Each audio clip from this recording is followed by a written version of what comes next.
Observation Duty is a series of games made by Nutovia. Totaling a whopping 6 games so far, it's a really interesting series of games due to its simple but really cryptic nature. In all 6 games, the gameplay consists of just a few cameras and an anomaly report option. Our job is to detect these anomalies, which range from wow, how would I ever miss this, to this fucking plan change, like what the fuck? In this video, I'll be talking about the gameplay structure of each game and map, and I'll be attempting to piece together the bits of lore sprinkled throughout. Keyword attempting. This entire series was made by Nutovia, who I previously mentioned, and this person is a bit of an anomaly themselves. I can't find almost anything about them besides the games they are related to. And while we're here, the games they are connected to are Lonely, Lustful, Arrogant, Hateful, which is a horror puzzle game that seems to have a gimmick like Until Dawn, which changes your ending based on who survives. Trader of the Night, which is a horror-themed stock market simulator where the player must make enough money to pay their debt in time, buy, sell, and short stocks in fictional companies, earn dividends, pay taxes, and follow the in-game news for possible hints on what to invest in. No previous experience in stock market required. What the fuck? And oh look, wouldn't you know it, all 6 of the I'm on Observation Duty games are on there as well. Now without further ado, let's dive into the full experience of I'm on Observation Duty, starting with the first game, aptly named I'm on Observation Duty.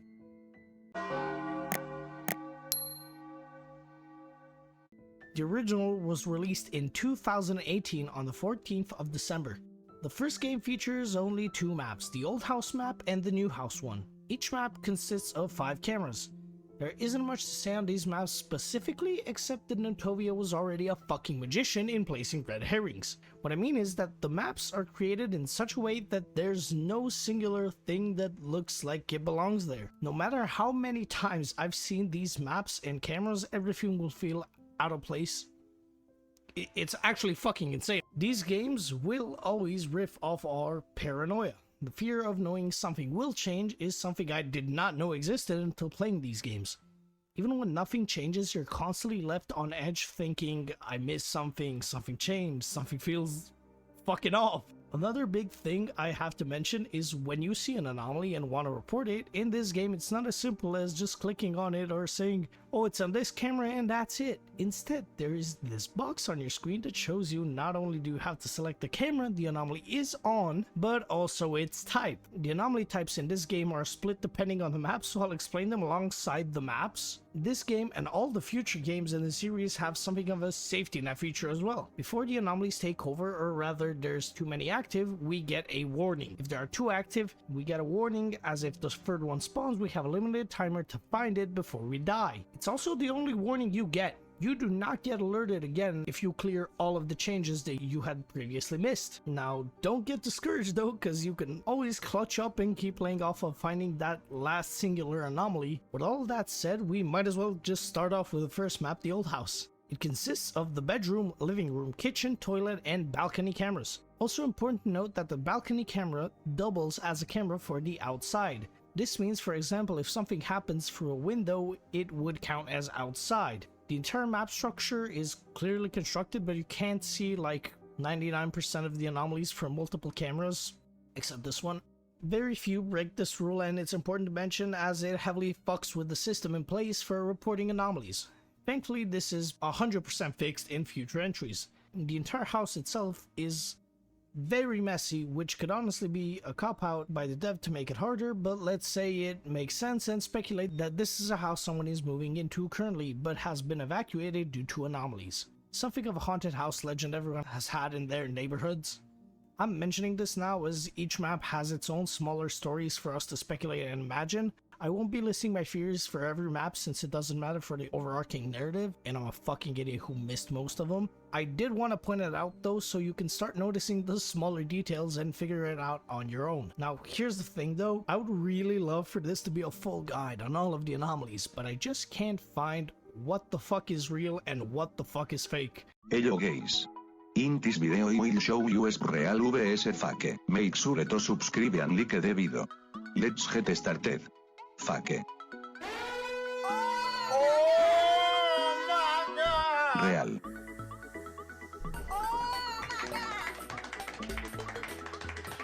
Sadly, I'm not enough of a magician to data mine the games either, so I'll just be explaining the anomaly types as they come up because I can't go into depth for each and every single one of them. And we'll be here for like 5 fucking hours. There's also no point in explaining the same anomaly types millions of times, so once I explain them, I'll just briefly gloss over them in the future. All that said, the types on the old house map are Abyss Presence. A black hole starts forming somewhere on the cameras. Camera malfunction. A camera is disabled and does not appear for us visually. We won't be able to just see a disabled camera, it just won't be there when we try and swap onto it and it'll just skip on to the next one. Door opening. A door is opening or has been opened. This one is very important to differentiate, you'll see why in a bit. Extra object. There's an extra object somewhere. Ghost. A ghost appears. They are always see-through and typically bluish in color, and it's also important to note that they for the most part float. Intruder. The main anomaly type the games are known for is these naked people that appear on the map performing various activities, let's put it like that. Light anomaly. Lights flickering or spotlights in certain places. Object disappearance. Any object disappears. Furniture movement. Specifically, a piece of furniture has moved or is moving. Belongings movement. A belonging, aka anything that isn't quite furniture, has moved or is moving. Think for example of a plate on a table or a pair of shoes as opposed to the table or a chair. Painting anomaly. A painting, picture, or anything of the sort changes. Painting movement. A painting or picture physically moves. Shadow anomaly. A shadow of a person typically, but it can also act as the inverse for the light anomaly, making bright places darker. Other. Anything that can be classified by the other categories will fit in the other category. Also, I have to note that through other people's content and my own recordings, I noticed that the anomaly types available aren't always the same. They were not consistent. The anomalies in the game are though. This is probably due to some patches that hit the game before or after I played it, since this has been a long time in the making. Now past the gameplay, here's what you're really after: the lore and secrets of an insanely cryptic series of games. This map doesn't provide us with much to go off of because most of them are obviously just for a scare factor, and if we're talking about the intruders and object movements, they don't tell us much either. The only real clue we get from them on this map is this anomaly in the toilet that reads, "In my dreams you had no face." Again, not much to fucking go off of, to be real. This could be a meta thing talking about us, or rather the faceless players. It could also be from the perspective of the intruders talking about the camera systems. What I mean by this is they know that they're being watched, yet they have no face connected to the person watching them, aka us. Still, it barely tells us fucking anything right now, so let's just keep it in mind for now. The other anomaly that gives us anything is actually quite a big one and opens the door to a lot. It's widely known as Timothy's Secret. Now immediately it brings up a lot of fucking questions. Who's Timothy? What are they hiding? But to answer them, let's just look at the anomaly in detail first. It isn't like anything else in the game that just appears, but rather it requires a certain setup. This will also soon enough become a series staple, and they are widely known as secret endings, even though they're not necessarily endings in every single game. Anyway, at 1 AM flat we need to go to the kitchen camera and click on this intercom. On your first playthrough, if you're like me, you'll notice it flashing some lights and that it's able to be clicked on. But the 1 AM timing, I have no fucking clue how people discovered. We'll then play you a message upon clicking it saying, "Balcony 3:30 Input Year of Mandela's Death." From this, we wait until 3:30 AM when we open the balcony, outside cameras, and pull up the anomaly report option. Upon doing this, we'll see a new category, Input. We then input the year 2013, the year that Nelson Mandela died. This is pretty weird because it leaves a new question for us immediately. Why is he and his death so important? This actually has to do with something you've most likely heard of a million times, which is the Mandela effect. For those unaware, the Mandela effect is an observed phenomenon in which a large segment of the population misremembers a significant event or shares a memory of an event that never actually occurred. But the Mandela effect's origin is more important here and was meant to act as a decoy. It was originally coined because a large sum of people vividly remembered that Nelson Mandela had died in prison back in 1980, when the reality of the situation is that he died pretty recently, all things considered, in 2013. This could just be a cool thing to put in the game because it heavily relies on this said effect, us misremembering shit, but this is also most importantly to us connected to what happens next. Once we do the previous steps, we are asked to open our eyes. If we answer no, the game will go back to the main menu and that's it. Choosing yes, however, shows us who we presume is Timothy and he just kinda stares at us. Upon clicking on him a few times though, his smile widens, his head flips upside down, then he lunges at us and asks us, why did you do this to Timothy? Another yes or no question instead of a clear answer, and there's no real answer to this. Both will boot us back out to the main menu. However, there is a third answer. If we, instead of clicking on Timothy, click on a painting behind him, it will produce two Morse code messages that tell us he doesn't to be clicked, which is kind of wonky but able to be understood, and the second tells us just wait. The message here is clear, and after 10 or so minutes of waiting, we will get a black screen. The only thing it says is Timothy keeps waiting. This also boots us back to the main menu. What a convoluted set of things to talk about. We instantly have the question of who is Timothy. We presume that the man we saw was him, but sadly there's not concrete evidence for that. Also, I need to mention, get used to not having any confirmation fucking ever. This is all just me throwing shit at the wall and seeing what sticks. Anyway, we're asked to open our eyes and what we did to Timothy. This in tandem with the mention of Mandela's death here gives us something to work with.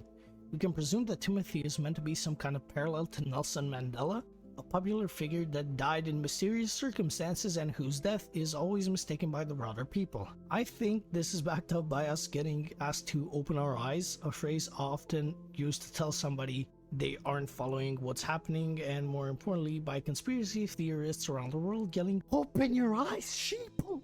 Yes, the spitting was necessary. Seriously now, I do believe it's meant in that sense. Somebody, or Timothy himself, even telling us that he died differently and to look for some kind of proof or anything about what happened. It's also kind of insinuated through this that the anomalies appearing everywhere are somehow linked to him. Fuck you. And that's about all the lore we get from this map and this game actually. With all that said, let's take a look at the new house map however. The new house map consists of mostly the same anomaly types with a few changes. The ones that remained are Abyss Presence, Camera Malfunction, Extra Object, Ghost Intruder, Light Anomaly, Object Movement, Object Disappearance, Painting Anomaly, and Shadow Anomaly. Changes are Door Opening, change to Door Opening / Closing, which is pretty self-explanatory but do pay attention to it. Other is removed and 2 new are added. Object Disappearance, which means an object will disappear, and Distortion. The camera's image will be heavily distorted over time. The new house map is also made up of the bedroom, living room, kitchen, toilet, and corridor cameras. It also has a caveat though, as there are anomalies that can happen outside of the apartment and we have a report option for outside. This can screw you over if you don't notice it, since there's a decent number of anomalies outside that are A, hard to see, or B, cheeky little fucking bastards. Very similar cameras to the old house map, but an entirely new layout. This map feels much tidier than the old house map, but certain things are out of place because of that. There are just a few things thrown around and it makes them always feel out of place. Besides that, there's this one specific anomaly that is so weirdly categorized that I could never get it immediately. This, I think, perfectly encapsulates the problem of this reporting system as well, which is if an anomaly is not in these relatively rigid categories clearly, you would instinctively press other, but it often isn't other, but rather a very specific, almost nitpicky fit in a certain category. And on this map, you just straight up don't have other. Enough of that though, lore-wise, there are not really any anomalies that give us anything, with one exception. This exception is one of the series staple anomalies in Huge Man. At first you must report him as an intruder like always, and after this though, you'll move closer to the camera and you have to report him again with the new option that appears Huge Man. His appearance, unlike Timothy, doesn't really tell us anything. It's just a big fucking dude. I can speculate all I want about him, but let's just keep it in mind for now. With all that being said, this wraps up the first game and makes way for the second installment. I'm on observation duty 2, Timothy's Revenge.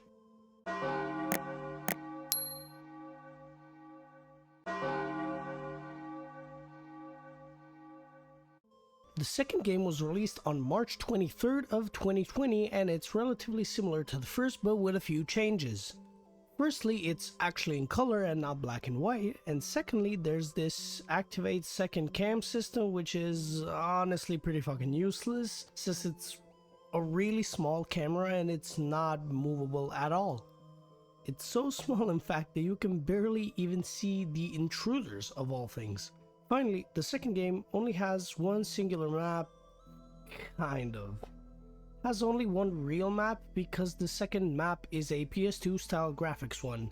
It doesn't really have any significance for the game and is relatively easy from my experience, but nevertheless a map is a map, so let's start off with the first one, which is the Cursed House. The Cursed House has a whopping 9 cameras. Bedroom, living room, kitchen, toilet, yard, garage, study, dining room, and hallway. The anomaly types that return are camera malfunction, extra object, ghost, intruder, object disappearance, object movement, door opening, and the ones added are corpse. It's just a dead body found around the map. Object growth. Objects around the map will grow bigger. And object shrinkage. Objects around the map will shrink to a smaller size. The types changed are painting anomaly. This now includes actual painting anomalies and painting movements. Anyway, not much to say about this map except this fucking plant is the single most infuriating anomaly in any of the motherfucking games. It's so fucking bullshit, I cannot let it go. It's also necessary to mention that this was the map I struggled on the most. It has a lot of immediately obvious anomalies, but a few stinkers like the plant as well. I mean, to be honest, it's just a plant. I'm fucking salty. The rest are decently challenging to find at first, but not plain unfair. Like the plant. Okay, I'll stop. It's a really tidy house where everything looks pretty plain, but it kind of overwhelms you by the sheer number of things to memorize. Also necessary to mention, there's a decent amount of instant kill anomalies on this map. They're usually intruders that the camera slowly zooms in on until you eventually get jumped at. Anyway, continuing on, in the lore aspect again, not much to say. There's one anomaly, however, that caught my eye. In the kitchen camera, there's an abyss presence with an intruder going through it. In my eyes, this kind of confirms that the anomalies are being orchestrated or appearing because of Timothy. It also makes it canon that these abyss presences function as some sort of portal, so that's cool, I guess. Beyond that anomaly though, there's once again a secret here. It requires another major setup, and it starts with us clicking on this picture in the study that then says find her, obviously referring to the women in the picture. She then appears right here in the hallway camera, and once we click on her, she says I'm buried under the flowers. We then move on to the outside camera and click on the right flowers right here, and she pops up, which is immediately followed up by Timothy again in the same room we originally saw him in. He then says this.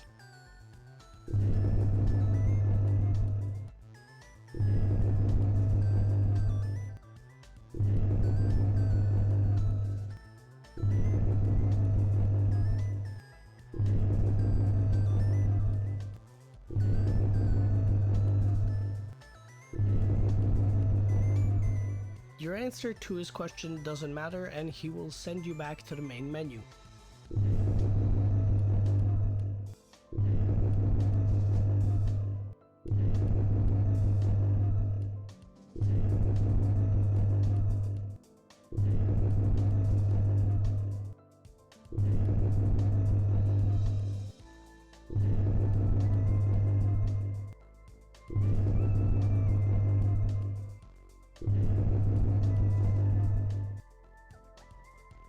Now, this is wild lore that just manages to bring up more questions than answers, as is the usual with the series. Why did he hire us? What is this curse he's talking about? How did we break it? Who the fuck is Adam? What did he train us for? We can also kind of confirm Timothy had died previously, as he says before my demise in one of his lines. There's a lot of red herrings in these games, so take nothing as a fact. I'm just saying theories that I came to. Final question from this map and game really is, whose face is that at the beginning of the night that tells us what our job is? I just chalked this one up to a design choice as it doesn't stick around and permanently goes back to the PSA style alert from the first game, but it could also be Adam. Next up, the House of the Past.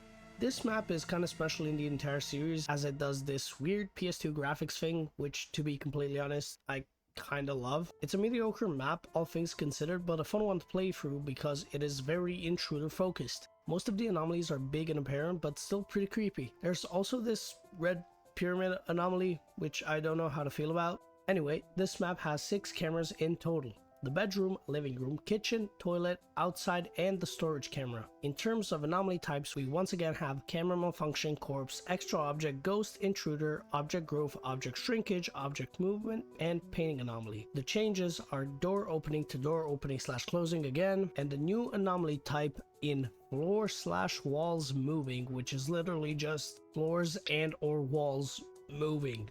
Yeah, it's really fucking simple. This is all things considered the least important map in the entire series as it does nothing in the lore and story department, and the map itself is just another rundown home. Doesn't do anything that different from the norm or did anything first. With all that said, let's move on to the third and by far weirdest game in the series.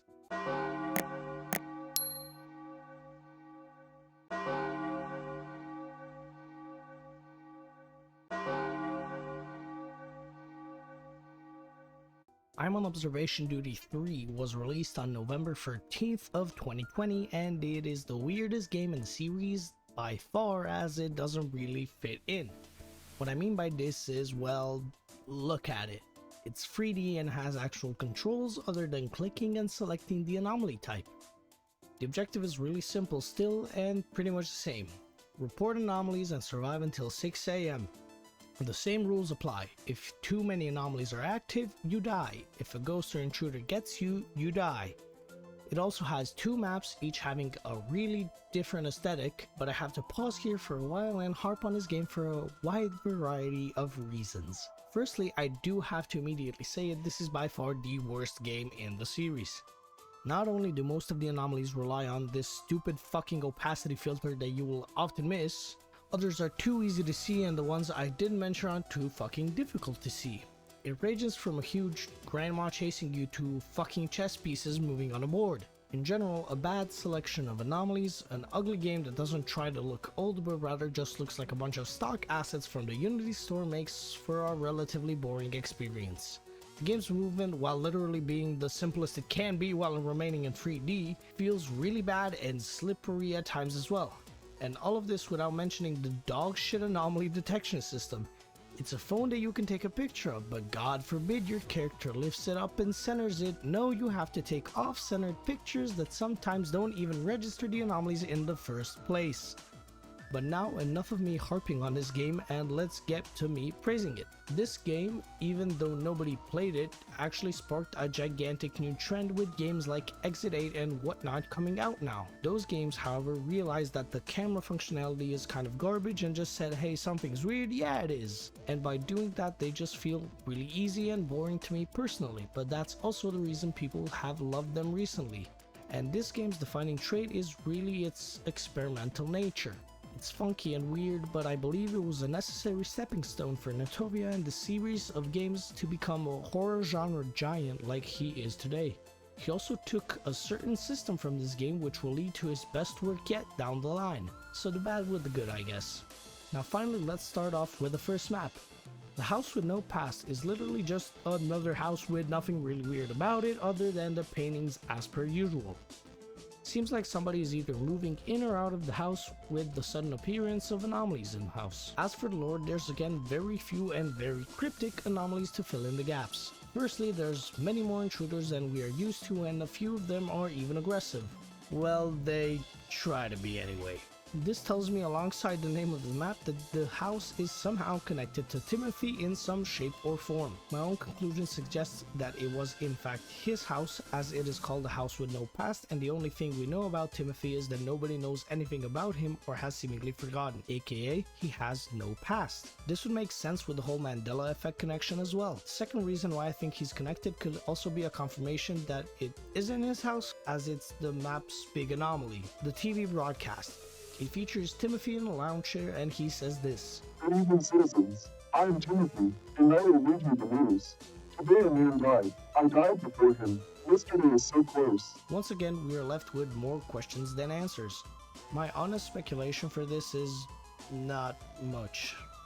We already know that Timothy died from the secret in the second game, however we do learn more about his death, which is that he died before someone else. I speculate that this is the previously mentioned Adam, but this is just a shot in the dark. No proof, just a hunch for now. With all that being said, let's move to the much more interesting headquarters. The second and final map of this game is actually quite a bit more fun than the first map. It has a lot more fear factor anomalies than the house with no past. There's still a big issue though, as the game has less anomalies than the first two, so it's often the case that towards the end of the night you die, since the only anomalies left are the super tiny ones that you need to more or less luck into. This is a problem because typically the other games have around 50 to 60 anomalies on each map, and you will see 27 to 33 of them per night, which means there's a lot of anomalies that you can never find because you just couldn't see them and still make it through the game. Here we have around 35 anomalies on both of the maps, so it means you are basically forced to see every single anomaly. It's just kind of a lazy decision more than anything, but I'll let it slide. As for the lore perspective now, this map has a lot of small things that give us bigger lore reveals. The biggest ones being the rooms being called Timothy's offices. This means one of two things. Timothy was either still alive when the anomalies started appearing around the world and only became like their kingpin, I guess, later, or the offices were overtaken by him and it is meant to be a semi-red herring. I'm leaning towards a mix of these two though, because I believe Timothy still is the cause of the anomalies, but instead of them appearing as a direct cause of his death, I believe that it's some kind of curse that he acquired throughout his life, and because of that he was eventually brought into this unnamed organization so they can keep a close eye on him and run experiments on him. I think this is the case because of the anomalies here are mostly referred to as Timothy's curse, and the question from the first game being, why did you do this to Timothy? This would also explain why almost every man in a suit looks like Timothy and most probably is him. That would also clear some confusion as he clearly has something supernatural happening to him. I chalk his multiple appearance and ability to be at multiple places at once to him being something of a ghost currently. Besides those facts that actually provide us with answers and not even more questions, there's also the game's big secret on this map. You first must find this set of 3 pictures throughout the headquarters.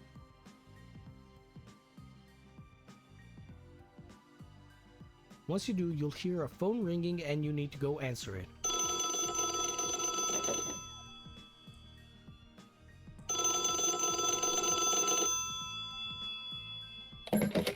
If you answer it, the screen goes black and this pops up.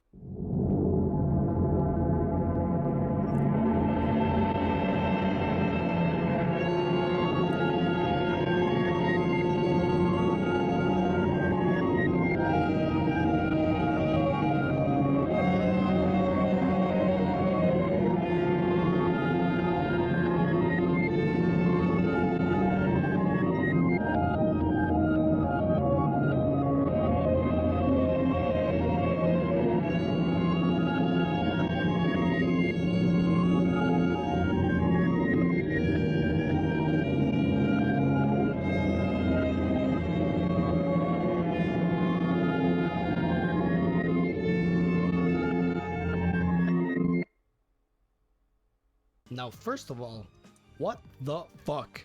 Second of all, this tells us a whole lot of fucking nothing. Firstly, it's not even confirmed if Timothy is dead or alive. I'm leaning towards him actually being dead, even though alive is written in lowercase the contract with higher case letters. I believe this is a red herring exclusively because as of now it doesn't fit anywhere in the story neatly. Second thing, there's more than one Timothy.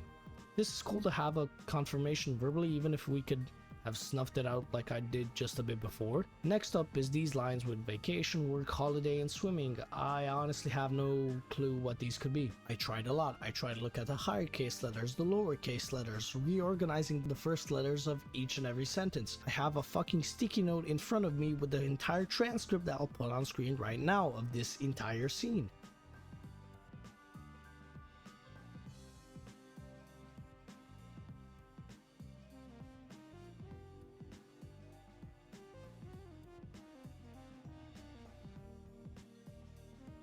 And if you think you might have solved anything, and I mean anything, about this series, please do comment down below. I'd love to solve this series eventually, as I really can't do it alone since I'm a dumb motherfucker. Anyway, I tried a lot of stuff with these keywords. The only idea I could conjure here is that vacation and holiday are linked, which would leave the pair of work and swimming. This could maybe hint at a character death relating to drowning during work, but it feels unlikely. It feels like I'm reaching quite a bit with this one, honestly. A bit more of a reason as to why I believe swimming is really important is these videos in the background. I couldn't connect them to anything specific, mostly besides the staircase on the TV being the same one from the first game, and that's probably a coincidence, but it's highly likely that these weren't put there by mistake. Remember them, and now I really don't have many leads related to these, but I do have an idea what their subtext mean. You have done it, is your job done? Clearly indicates to me that our character has been working with either Timothy or this organization trying to stop him from doing crime, I guess. Jokes aside, it's clear that Timothy has a motive, his curse and revenge on the person who cursed him. This was all pretty much confirmed in the second game as well. This could maybe connect it to the words from before, if they're referring to our character completing work and getting ready for some kind of vacation. I guess. I'm stretching a lot in this part. It's a really confusing part. The next set of lines is, you have done well, have you found them? This, I think, is just a dig at a player to keep searching to find all of the anomalies in the game, in the guise of the organization trying to wipe out anomalies. The next big give is this, but she is gone, glitching line which tells us that a male and female character is gone and dead.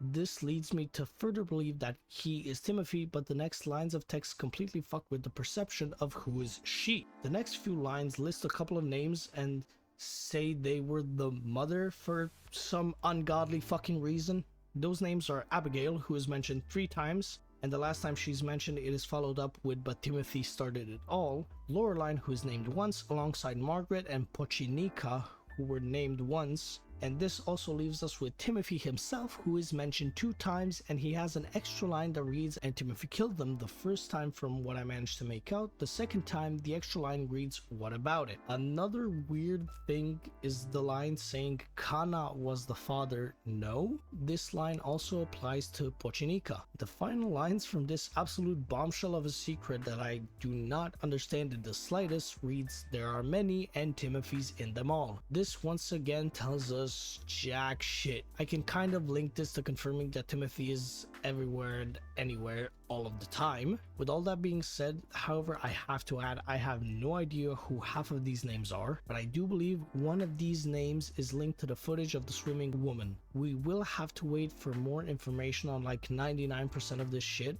I wish I could uncover more, but I myself am limited by the way I think of things, which is actually why I wanted to make this video. Call attention to a great and challenging series of games shrouded in mystery and to hopefully solve that mystery. With all that being said, it's finally time to move on to the 4th game in the series.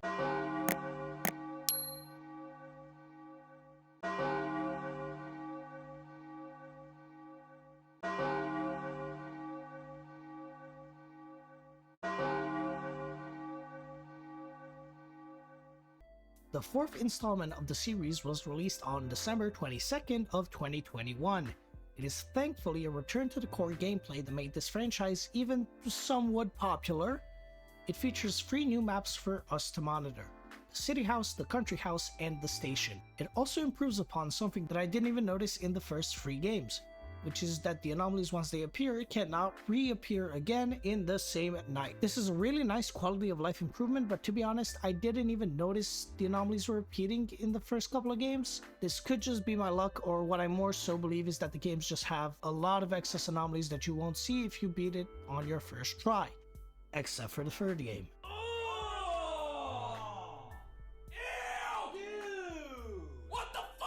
So yeah, pretty nice change, but not really that noticeable though. As well, just one final thing I have to mention about this game. For some reason, I remember barely anything from the time I played it. I have the entire script written, but I can barely remember the maps without looking at the pictures. Once I see the pictures, it all comes flowing back. This is just kind of the least memorable game in the series. With all that being said, let's move to the maps in a bit more detail. The City House map consists of 6 cameras to stare at for all of eternity. They are the bedroom, living room, kitchen, study, hallway, and the sauna camera. Which, if I might add, why the fuck is there a camera in the sauna? House layout is, in my opinion, actually very interesting and shows Netovia's growth very well. A lot of the anomalies left me stumped for a while, and the obvious anomalies for the most part got me a few times.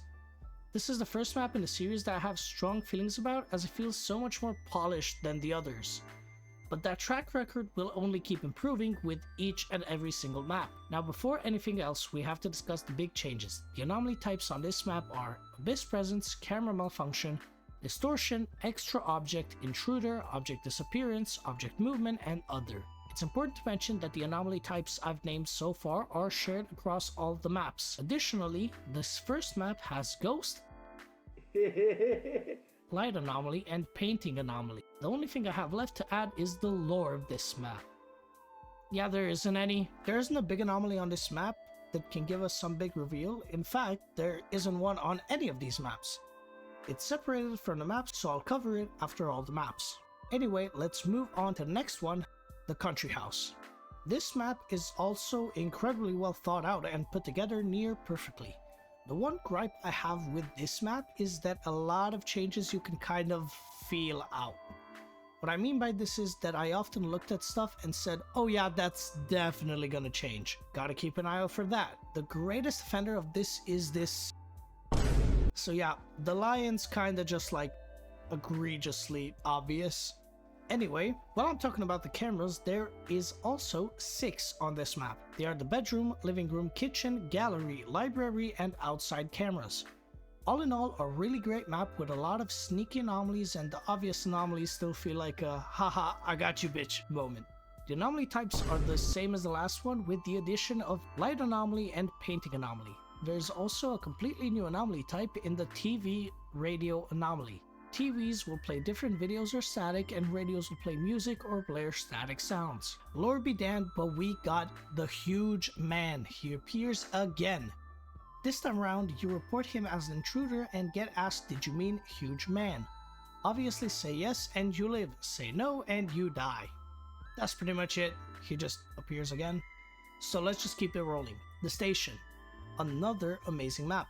This one's so creepy, with the setting being completely different from everything that came before. Super dark and hard to see things on the camera, but the important things, aka anomalies, are pretty easy to see. You don't need to bump up the brightness like I did. Not easy to find, but they are easy to see, if you find them. A really interesting map with only one real downside that has appeared in these games before, which is the instant kill anomalies. These are just anomalies that, if left alone for a while, kill you, and I really hate this gimmick since the lights last so long. It just feels kinda bad if you're caught slacking even for a minute. You just kinda lose. Which is exactly what happened to me at 5:59 AM. I fucking hate you, elevator. But that's the game. The cameras here are the hallway, office, conference room, locker room, toilet, and jail. The added anomaly types are corpse, door opening, closing, picture anomaly, and TV radio anomaly. Now with all that said, though this map also has zero lore for the overarching narrative, there is a secret hidden in the game, one that is sadly completely reliant on luck. At first it looks like the game froze as it stays on the black screen for a while, and after a bit we get asked, do you miss him? Our answer to this question does not matter whatsoever. If we answer yes or no, we still get what comes next.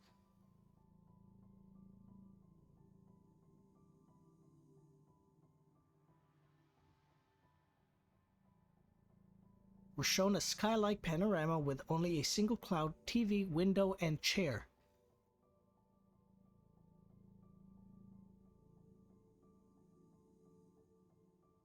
After clicking the TV, we get asked once more to open our eyes.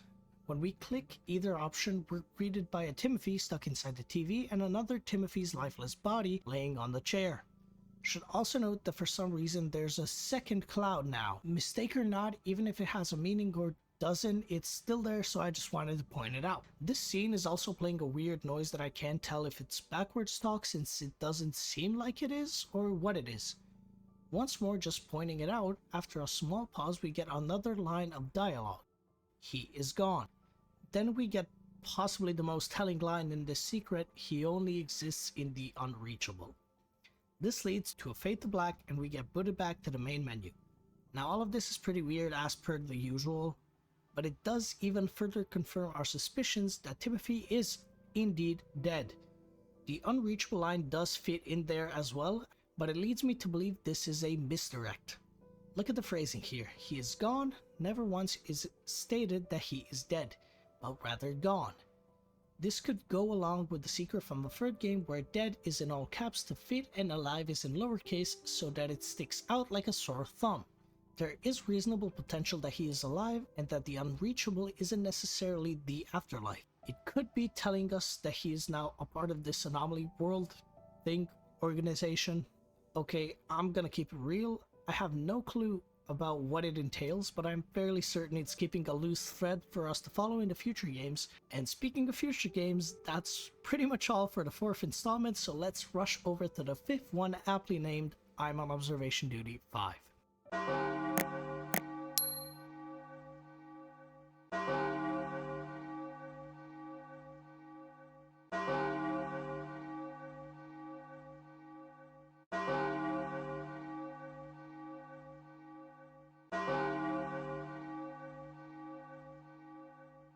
I'm on Observation Duty 5 was released on the 13th of May of 2022 and features 6 new maps in total. The school, metro, market, apartment, house, and bank. The biggest game content-wise thus far and has a new system in a few of the maps. The anomaly types that are shared across all of the maps are more specific per map, so I'll list them off while talking about the individual maps. To cut this short since there isn't too much to say that applies to everything, let's just go to the maps right away. The first big feature of this game is that we get actual lore for the maps in the form of these text screens. For this map, it reads, The anomalies keep appearing. Even after his demise, we received reports of a haunted school. Please take care of it. Instructions will be provided. The map consists of 6 cameras: Classroom 1, Corridor, Classroom 2, Office, Gym, and the Toilet. The anomaly types here are mostly more of the same from the past games. The anomaly types are shared for the first 3 maps and they are Abyss Presence, Camera Malfunction Distortion, Door Opening Closing, Extra Object Intruder, Light Anomaly, Object Disappearance, Object Movement, Picture Anomaly, Other, and TV/Radio Anomaly. This map in general has a ton of hard to see and a ton of easy to see but scary anomalies. It just shows Natovia's growth and how much he has improved once again. It's one of the maps I remember the most because it took me a while to beat it and because I genuinely liked it. Either way, it's very memorable. In terms of lore, there's not much once again, but there is this very unique anomaly. When switching the cameras, you can get an old CRT no signal screen that reads, Alert! We have detected the skinny prince in the gym. Please file an intruder report. Do not look at the gym camera before the anomaly is fixed. If we flip onto the cam despite the warning, we simply die. So yeah, this one doesn't really impact the lore that much.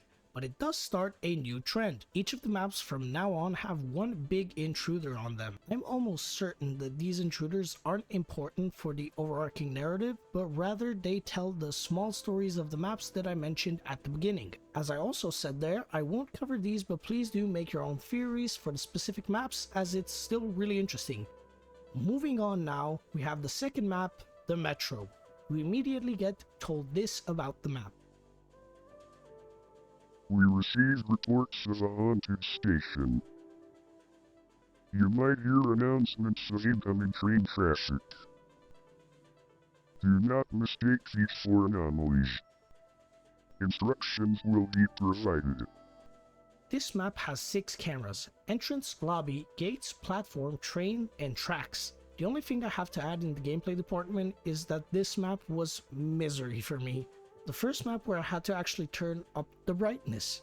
Certain anomalies were in such dark spots that I could not pinpoint where they were, but I knew that they were out of place. On the lore side of things, there once again isn't anything really special to mention, only really this mannequin woman who we first need to report as an intruder and then as an extra object. This is another one of the map lore intruders that don't affect the bigger picture that I managed to get on my playthroughs. Let's quickly move on to the final map of the first part of the game, which is the market. This one is, to be completely honest, one of the hardest ones from my experience. There's a lot of very small anomalies that are near impossible to find. Once you find a few of them though, you're kind of set. Anyway, the intro bit here reads, The boss went shopping yesterday and found anomalous activity in the supermarket. The site has been contained. Do your job. Instructions will be provided. Moving on, of course, as per usual, here are the 6 cameras on this map. Frozen, Checkout, Aisle 1, Produce, Aisle 2, and the Break Room.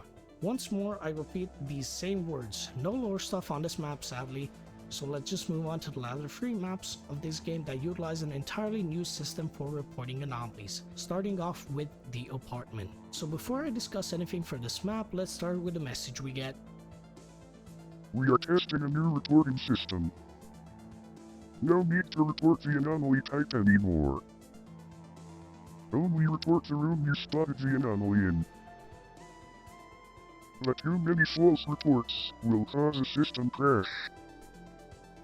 Also, please note that the men in the elevator are not anomalies. Okay, so this is what I meant by a new system in place. This system is a 3 strikes and you're out type of thing. We don't have anomaly types anymore, but rather a whole bunch more fucking cameras. As well as there just being more rooms, they're typically simpler and the anomalies are for the most part relatively easily spottable. This all balances out since if you get 3 false reports, you're kind of done. With that being said, here are the cameras on this map. Hallway, kitchen, study, toilet, stairway, entrance, alley 1, elevator, and alley 2. That's a whopping 9 cameras. Good fucking luck. I will also add that I personally kinda hated this 3 strikes system. I think it works in theory, but since the game's horror comes from the tension of not knowing when or if something changes, it just makes it super punishing if you aren't fully locked the fuck in. Now looking past that, however, this map is pretty simple with very little bullshittery happening minus these creepy bastards in the elevator that just don't count as anomalies. But there is actually something connected to the lore, kind of, and that something is once again Huge Man. The GOAT is back once more. All jokes aside, he appears on this map and deadass gives you a quick time event, which if you fail he just kind of whoops your ass. Past that, not much happens on this map, so let's move to the house map. It starts us with a similar message to the last one. We are testing a new reporting system. No need to report the anomaly type anymore. But too many false reports will cause a system crash. Also, please note that there are no cameras outside the house. But make sure to report outside anomalies as being outside. This map has another 9 fucking cameras. Entrance, living room, kitchen, parlor, game room, bedroom, leisure room, hallway, toilet, and of course, the not a camera report option we were warned about, aka the outside. The map itself is honestly pretty well balanced. It took me a few attempts to get it done, but it wasn't so many to the point of it being annoying. Nothing lore-wise here either, so let's just go to the final map, the bank. This one starts off with this message. The central bank has been exposed to anomalies. We are testing a new reporting system. No need to report the anomaly type anymore. But too many false reports will cause a system crash. That's all we're told. The only map without some extra message. The cameras here are the hall, director's camera, hallway, break area, counter, office, conference room, basement, and the vault. Once again, 9 fucking cameras, and oh boy do I have strong feelings about this map. I am not even gonna lie, I fucking hate this map. The anomalies are too specific, there's too much going on in each and every camera, it still uses the free strike system that I also dislike, and you need high brightness to see most of the anomalies, and that ruins the immersion and experience in my opinion. All in all, I just have giant beef with this map, so thankfully I don't have to talk about it anymore since it's not that important in the fucking slightest. Now finally, we can get to this game's secret. It's another random chance secret sadly, and it starts off with a red screen and Timothy laying in the chair from the 4th game secret. It also asks us, do you remember this? Answering yes or no once again does not matter, and the next lines will be, after the bureau was formed, will we accomplish?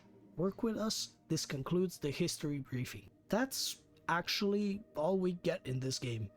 This only really tells us that there is some kind of bureau formed, which I'll go over in the final lore recap since we get a lot more of that in the 6th game.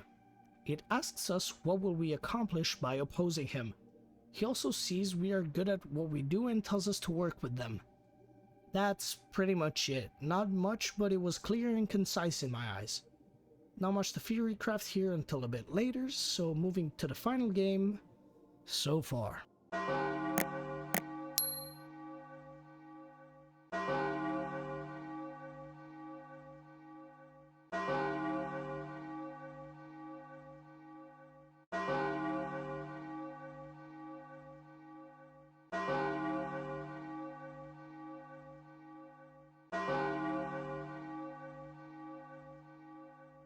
I'm on observation duty. 6 is the latest and by far the best game in the series. It has a total of 6 maps and a revamped reporting system alongside a hard mode that fixes a lot of issues from the past games. The 6 maps in this game are the train, hotel, hospital, university, summer cottage, and the pool. Without any dilly-dallying, let's start off with the first map, the train. A new addition to this series is that all of the maps have a very expansive synopsis. The trains reads, Locals have reported large quantities of anomalous events happening at the location. The epicenter seems to be a parked locomotive at the center of the railway station. A body was found inside the train. We have not yet been able to identify the body due to the extreme damage caused to it by what appears to have been a gigantic blunt instrument wielded with immense strength. Strange mumbling resembling no known language has been heard from the train. Numerous passengers have reported luggage disappearances and leaving the train with items they did not enter the train with. Okay, so this is a lot more info than we've ever gotten about any locations, and it makes this game even cooler than it already is with just the amazing maps. Because of this, I once again have to say, please make your own theories about the specific maps. I would be hella into hearing what you guys think. Anyhow, let's take a look at the anomaly types. Abyss, camera malfunction, distortion, ghost, steam, smoke, and lights. You might immediately notice that there's way fewer anomaly types than before. The reason for this is that there's a new anomaly report system in place. It's made up of 2 parts. First being the small menu that you open by using the right click on your mouse. Then, if you select the option, it opens up a condensed menu of the cameras to select. This removes a lot of the confusion and simplifies it a lot. Overall, a very welcome change. The second part is our left click. If you hold it down for a bit, it fills up a circle around where you clicked. It automatically detects if there are anomalies in that selected area. Finally, we can just say what's different instead of thinking about the type. It's also surprisingly not buggy at all, and it's decently forgiving as well. The one important thing to note about the system is that if the anomaly is an object moving, you do not select the area it moved from, but rather select where the object is currently. That's a little bit of an annoying thing. It should probably register both, but it would make it a bit too easy. That's pretty much all about the new system. But this game already starts off with a big bang, but it really reinstates that with the sheer quality of the maps. This map, just like the rest, have some of the best anomalies yet. The singular downside I have to say is that it's much easier than the previous games. This issue is fixed, however, with the additions of the hard modes. The hard modes make a few very big changes. First of all, the 3-strike system is back. Kind of. It's improved upon here since after 3 strikes you do not immediately lose. Instead, you get a hefty punishment with the system crashing, taking about a minute to boot back up. Instead of it being a fucking dogshit insta-kill, it's now actually really fun to play. It's hard of course, but not just unfair like the 3 strikes and you're dead system is. Second big change of hard mode is that there's just new anomalies. Doesn't sound massive, but oh boy, do these make a fucking difference. I won't be covering the hard modes as they don't offer much more to talk about besides the few extra anomalies on every single map, and don't give us any extra story tidbits. I'm also not good enough to beat most of them. Now finally, let me just name the cameras on this map. There are 6 and they are the passenger's car, private car, sleeping car, dining car, water closet, and driver's car. Lore-wise, there ain't much to say on any of these cameras, so let's just quickly go over to the other maps. Starting with the hotel. This map is, to keep it simple, just another amazing map. It does everything the bank from the 5th game tried to do, just actually well. Anyways, the synopsis here says this. The Outlook Manor has been evacuated and the hotel guests have been transferred to temporary lodgings after the staff made discoveries that point towards an impending anomalous event. One of the cleaning staff reported that during their shift, some of the decorations had reorganized themselves while she glanced away. A guest reported seeing a pale figure wearing a wedding dress gliding through one of the hallways. Incoherent sounds have been heard from the corridors during both morning and night, and footprints have been reported on the ceilings. Okay, so before anything, there's once again 6 cameras here, and they are the entrance, lobby, elevator A, aisle, hotel room, and bar. The only other thing I will mention here is that through the map's synopsises, you get a few hints of anomalies that might happen, so keep an eye on these to help you get through this game just the tad bit easier. Moving on, the hospital. The Deep Hospital has been evacuated and shut down due to multiple anomalous events. For several weeks prior to the evacuation, the staff of Deep Hospital have surgical instruments and medicine going missing. What was first believed to be a case of kleptomania turned out to be the beginning of a Class 7 anomalous event.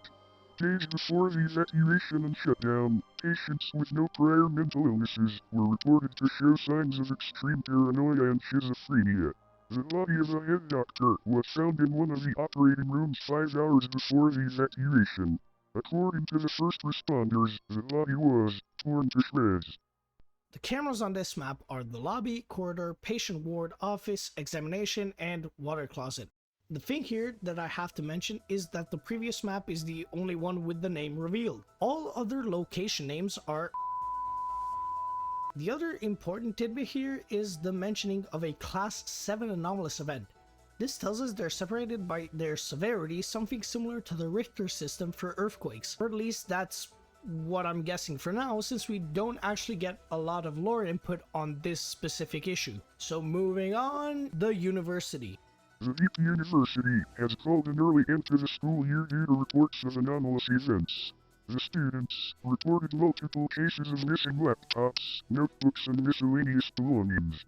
One of the students reported hearing strange noises coming from the main building's roof during one late-night study session. The body of a student was found on university grounds, causing the Deep University to finally act on reports.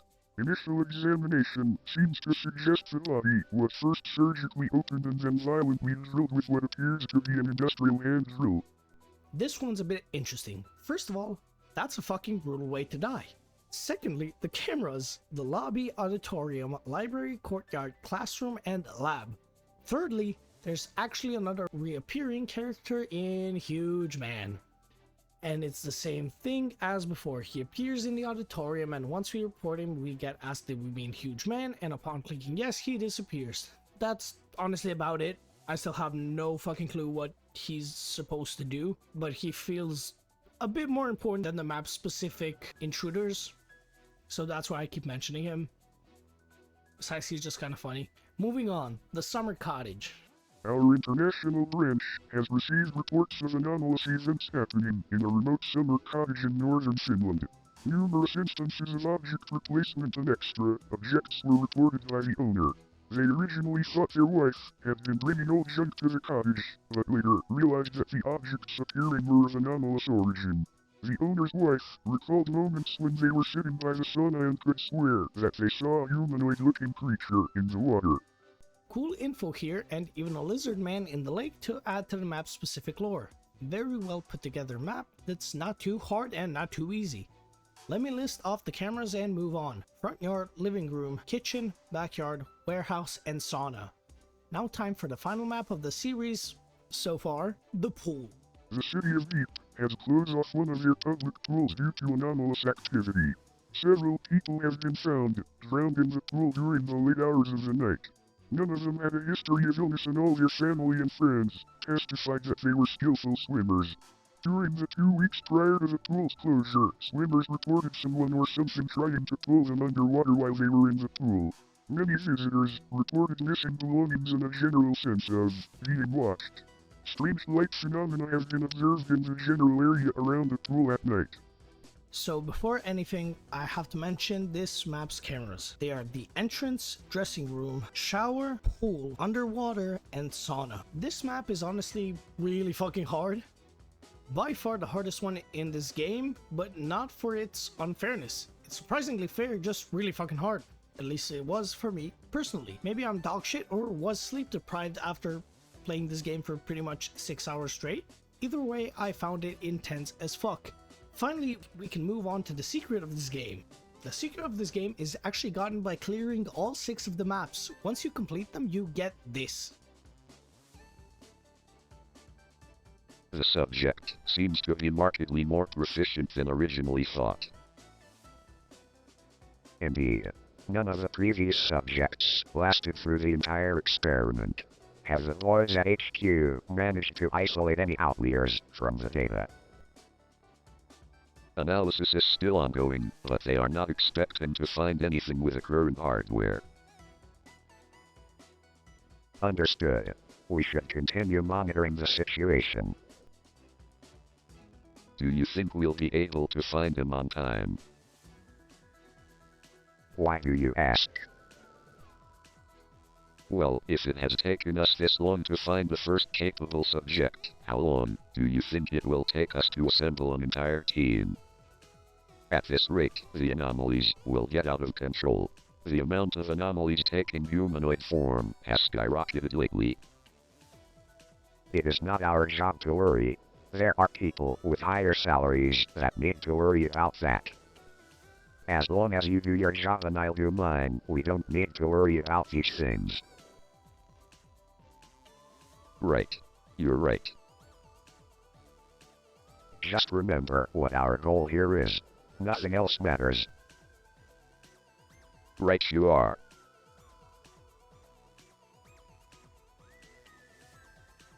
So which task have they assigned you for tomorrow? Oh, I'm on anomaly eradication. How about you? I'm on observation duty.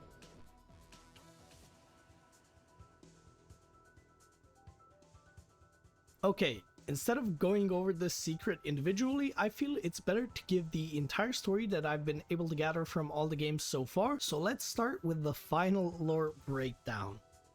In this series, we play as a member of BODAC. This acronym does not have a confirmed name, but going off of some logic, it most probably means Bureau of Anomaly Detection and Correction. Remember, this is just a wild guess that kind of fits, and the community has pretty much settled on from what I can tell. We work for this company for an unknown reason for now, and our character could have something against Timothy or just be a righteous individual. It doesn't give us anything concrete on our character though. The two things we do know about them is that we were trained by Adam and that we are the first candidate in a very long time that has managed to upkeep their quality of the work throughout these stressful shifts of finding anomalies. So good in fact, Timothy himself asks us to join his side. Ah, but yes, Timothy. Who the fuck is he really? We do not get to uncover any concrete information about him. We do, however, get a lot to go off of and a lot of info to try and patch together. He's most likely dead and cursed. How or why we do not know. Despite that, his death is shrouded in mystery and not even fully confirmed. He's also linked to Nelson Mandela, which likely means that this is intentional. He could also be alive to mirror him when people thought he died in prison back in the 1980s, when in reality he passed away in 2013. This means Timothy is either A, long gone while his death is still a taboo and unknown topic, meaning he is working from the grave, aka the other side that was previously mentioned, or B, he is alive also due to the Mandela effect, but people think he is dead. Instead, he has gone missing and is working with the anomalies from somewhere on what I'm presuming is Earth. Both of these could change the story drastically. There is one thing that we know for certain though. He's on the anomaly side of this fight. Why is this though? This could be a variety of things actually. Most likely linked to this is the constant question of why did you do this to Timothy? This can be taken in many ways. Maybe Timothy got killed by the Bureau as they found him to be too dangerous. I could go on and on here, but I think the likely outcome is that he is mad at us because we work for the Bureau. The Bureau is fighting against him and his curse.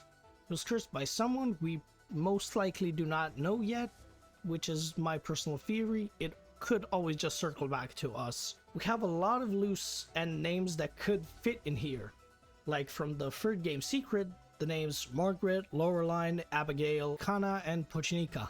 None of these have a lot of proof of them, but there is one thing about them that is very likely. Constant mentioning of swimming, drowning, and this video of a woman swimming underwater. I believe one of them was Timothy's partner who drowned or was drowned. I believe they're partners because of the constant mentioning of mothers and fathers. We also have another named character that connects to Timothy in Adam. This character supposedly trained us to work against Timothy as previously mentioned.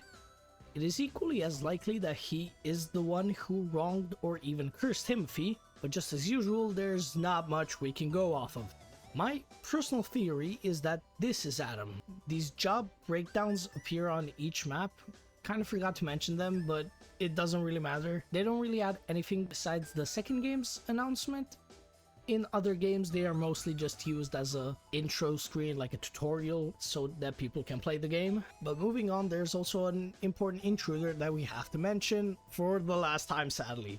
Huge Man. Now, I have no clue what the fuck his importance is in the story.